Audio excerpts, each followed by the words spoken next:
call it Rise Up, which is a really cool tool for people in groups working on libertarian social change. If you want to do Rise Up, I think it's riseup.org, Rise Up. Check it out. We're going to rise up. I actually don't want to rise up. I want to talk about Phoenix Evil Portents previews. Go Phoenix! I love Phoenix. Not Phoenix EDU. They're a terrible for-profit online university. Please stay away from them. I'm Paul. That's a big scam, yeah. There was a fantastic Frontline documentary about it. Google it. Okay. And we're talking about that. Did you like my Rise Up thing? I did. I thought you did it great. There was a lot of energy. Yeah. And I feel a little bit better for not bringing it more to the table. I don't know if you know what it is. It's I've got some great, like, I don't want to make fun of anybody on this. I'm just going to move on.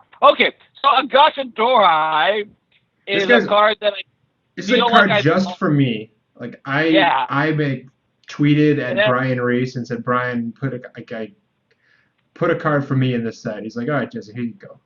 What do you? Is it because he has the Phoenix tattoo on his back? Yes, that is why it's just for me, because I don't know. Seeing the back tramp stat thing, it's very odd for Rogue Company to have their clan on tattooed, having your last name tattooed on your shoulder. So it's really weird, right? The fact that it's in color makes me wonder if it's actually a tattoo or not. If what's going on here? Like, do you think Amon shows up like a pet signal or something? He's like in the void. Look. Here's what this card is for me. 5 gold, cheap Shugenja, void, so he can cast our favorite spell. Yep. He refills himself. No super corrupt. Yep. Splits face up, gives carving. Ugh. He does actual everything. He keeps the dynasty deck moving. He casts all the spells you want to cast. He's cheap. He's great. I love this guy.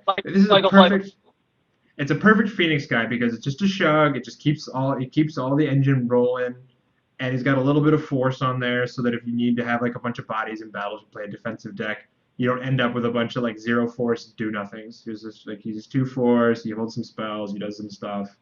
Everybody's happy. Counterpoint. He doesn't actually do anything. He's a body with marginal force that can't attack. He doesn't have any particularly relevant traits or keywords for defense. He doesn't have any battle actions. Like, he's just filler. He's like a fluff guy. And to win games of L5R, you need some guys who are carrying a load. You need workhorses. And this guy is like, he's a Sherpa. He's a workhorse, but the work he's doing is just sort of like carrying bags. He's not carrying swords. Right, but this isn't Emperor Edition. Like, not everybody can be a total bomb, and this guy gets you to your bombs nice and quickly. Right, but I don't think it's a format about bombs. I think it's a format where you want every guy making small contributions, and I don't know if this guy is contributing. You don't think that making your deck like 3 fewer cards, getting to your... I mean, obviously, I love him because I have a very similar thought process like you. But I'm saying that like there's going to be most people aren't going to play this guy because they're going to look at him and say his force sucks, his pH sucks, he doesn't have a battle action. I want guys that are out there contributing and doing things without further investments from other cards, and that's not like a wrong thought process. Agreed. But that's why he's a card just for me. It's a card just for you. We sought only to aid the Empire with the gift of knowledge. We received only violence's thanks. Tell me about it, brother. I know what it's like. I know exactly how you feel. Let's talk about Asako Darth Maul here. While you do that, I will drink my milk and do that. Okay, let's all read together. Let's come together as a community and read these cards. Let's do like a word at a time. No, that'll take 17 years. Okay, this is our honor thing, but we also get some karmic upside, but only if they have a certain type of unit. And there's an honor thing. Good Lord, I am a worse person for having done that, and why did you let me do it?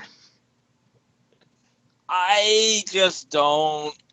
Yeah, I mean. Look, you could have been the text. Read the flavor text. The flavor text says, I will save you, my friend, from yourself if need be. You could have saved me from myself by warning me not to read this card. So, I will say this. I don't know how many honor cards exist. There's a bunch. It is like 20 or something in the set. But, like, maybe you want to play a deck where every single card is both honor and karmic, and so you have to play this guy to pull it together. Better counterpoint. His trait is really powerful. like after an action, like assuming if there was no Shadowlands card on there, if it just said Yeah. After the Jade action, or Earth card yeah. bows or destroys a Shadowlands card, game winner, and like you've got multiples of this guy, and you're doing like a defensive, I have all the spells, LOL deck. That's a super duper powerful trait. So the question is, how The many whole hoops do you have to jump blowout through? against like Jinden Sensei and Spider decks, where you're just like, oh, look at all those horde guys over there. I buy you gain an honor, buy you gain Right, an right. So honor. they have this theme now. Ah. They have this theme now of like making people like pseudo Shadowlands. So the question is, how good is it? Like, how many hoops do you have to jump through? And like, can I get to a reasonable point where I'd say like 70% of your cards can be painlessly made Shadowlands?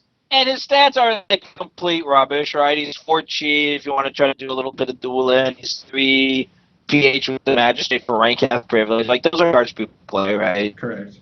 So yeah, he's not total garbage. Just that it all hinges on this Shadowlands. So I want to see what else support cards there are, and then I come back to And Ram. My I assumption just don't is it doesn't feel like exist. Karmic and Honor are going to be the things. Here's what I I just need. Here's what I need to make this guy good. I need a stronghold that has an open action, even if bowed, can target a personality, give it -4 force, and make it Shadowlands. and if they're Shadowlands, you could like gain honor or something. That'd Right, be and helpful. then and then gave me 200.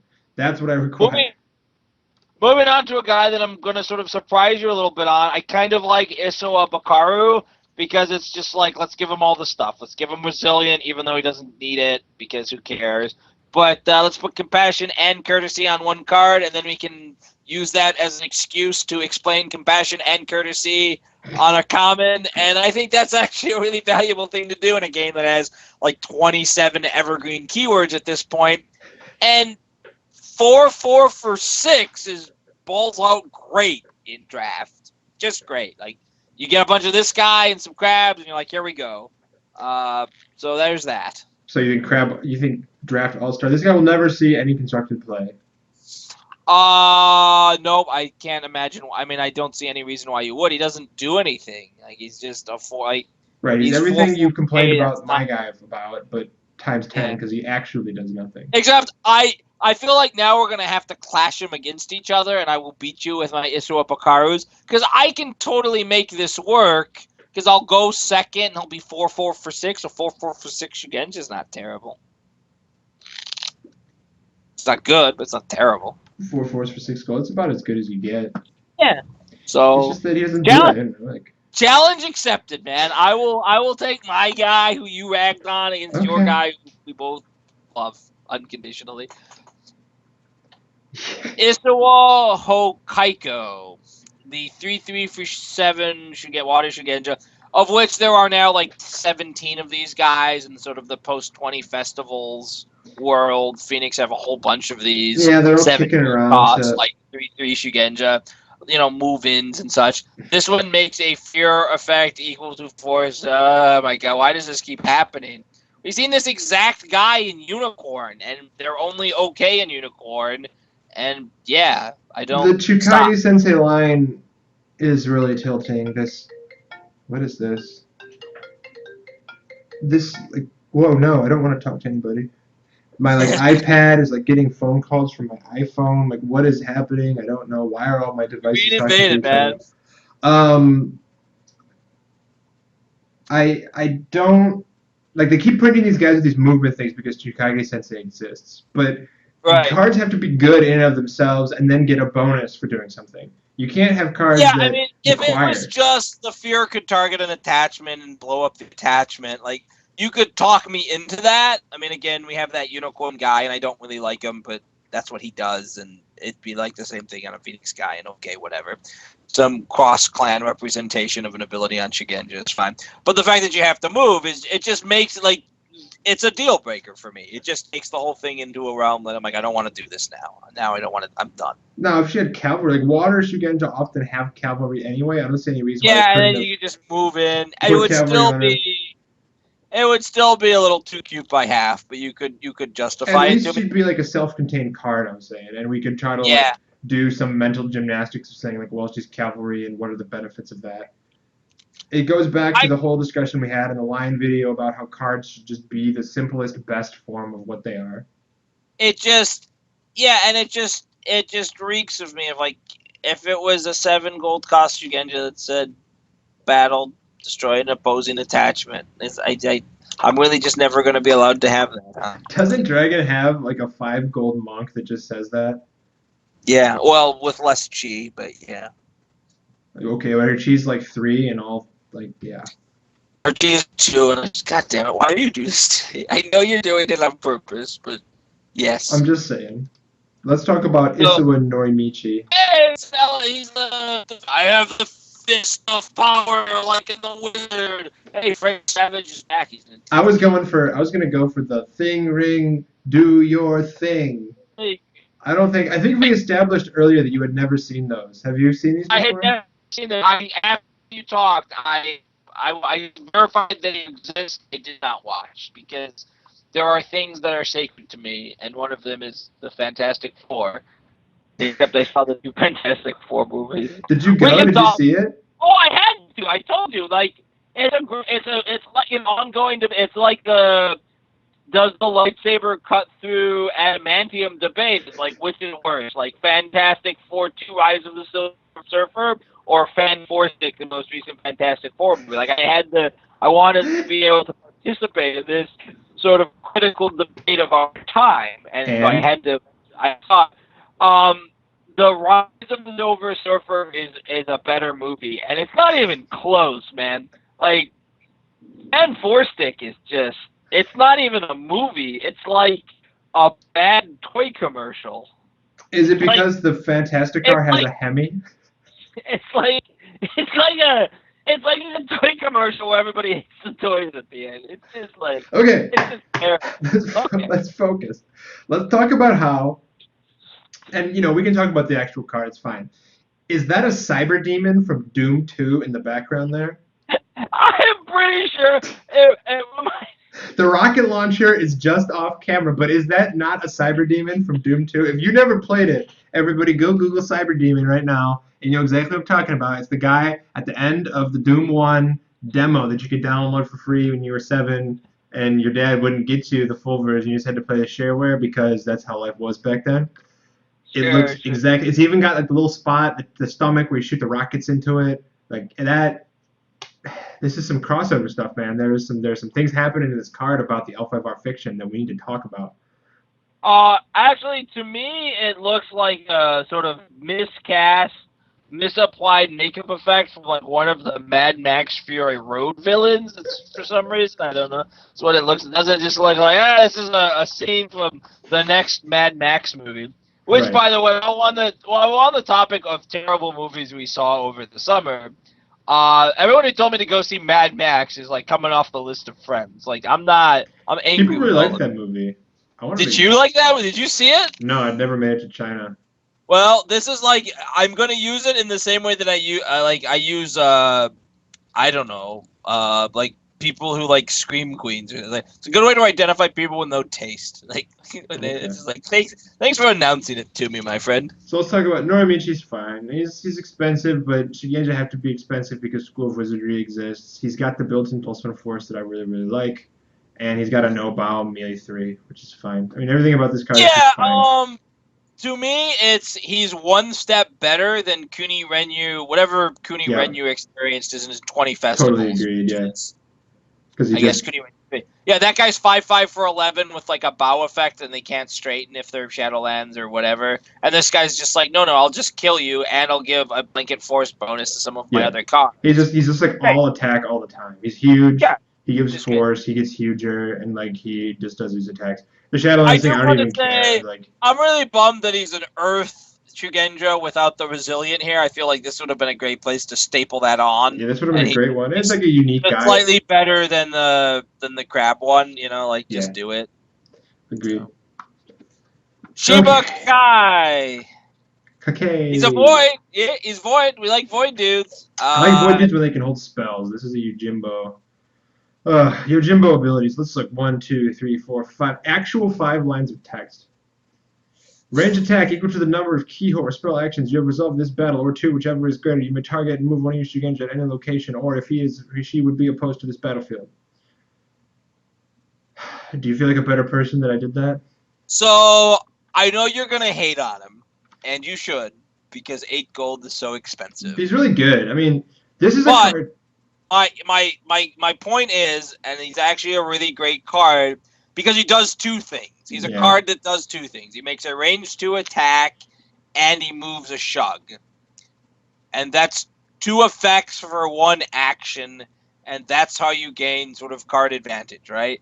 Now, it's a really crappy ranged attack. If it was range 3, it would be much. I disagree though.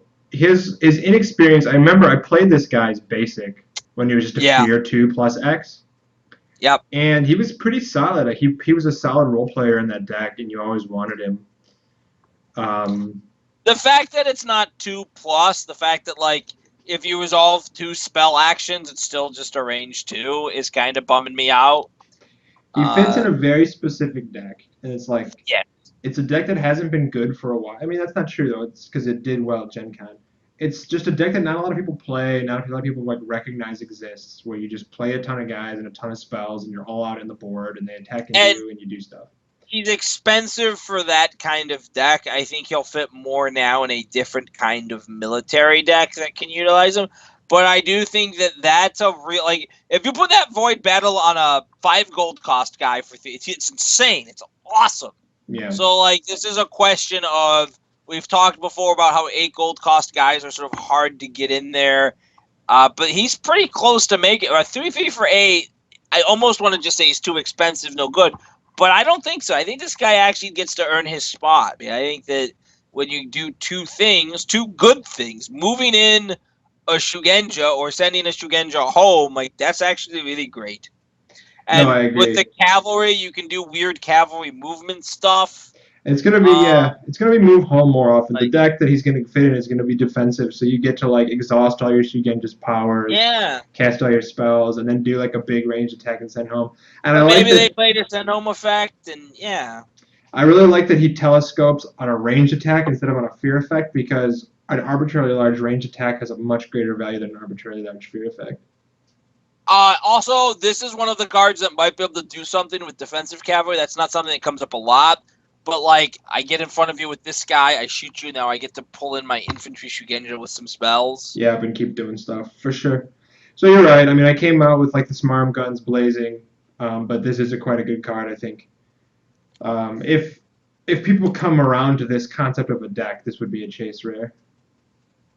And on to the Sensei. I love this Sensei. This is like the perfect what is happening here Sensei.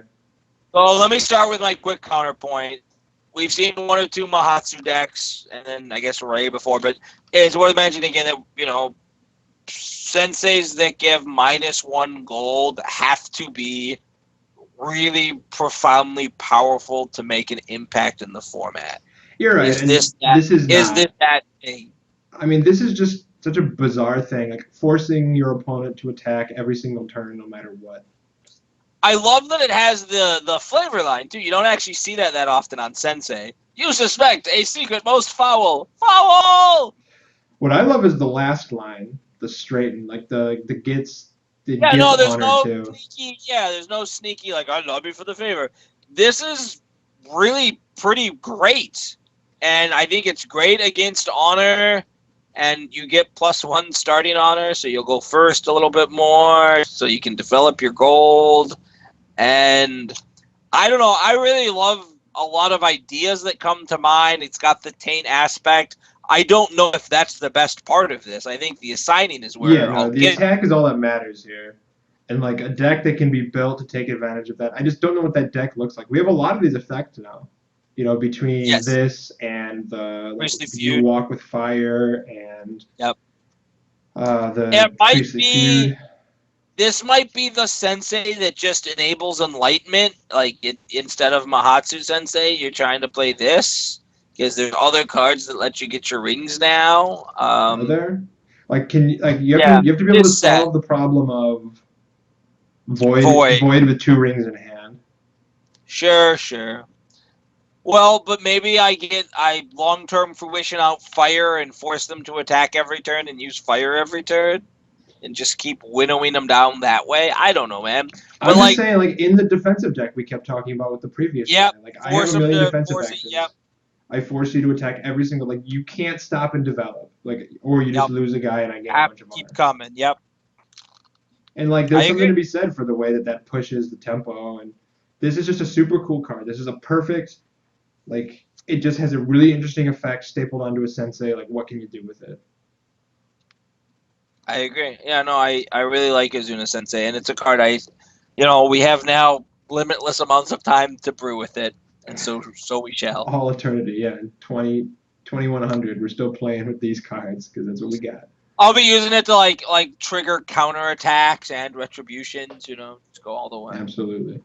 So Phoenix did okay. A couple good guys. I call him a 6. Yeah, I think the Sensei is a big bright spot for me, and then everything else is kind of not so much. I guess the last two cards, the Rare Samurai and the Sensei, are very speculative. So I want to give them a positive, but it's just barely. It's a 6 for me as Yeah, well. barely positive. A couple role players, Yep. a solid unique, and a really cool open sensei. Just like what can you make happen with this? I love brew Yep. arounds, and this is the one that they gave us. Not a lot of great direction and not a lot of great powerful, like this guy will be great in a military deck or this guy will be great in an honor deck. Sure. But Phoenix are in a good spot, so. And that is it for Phoenix. And that is it for Enough Talk. Catch you guys next time.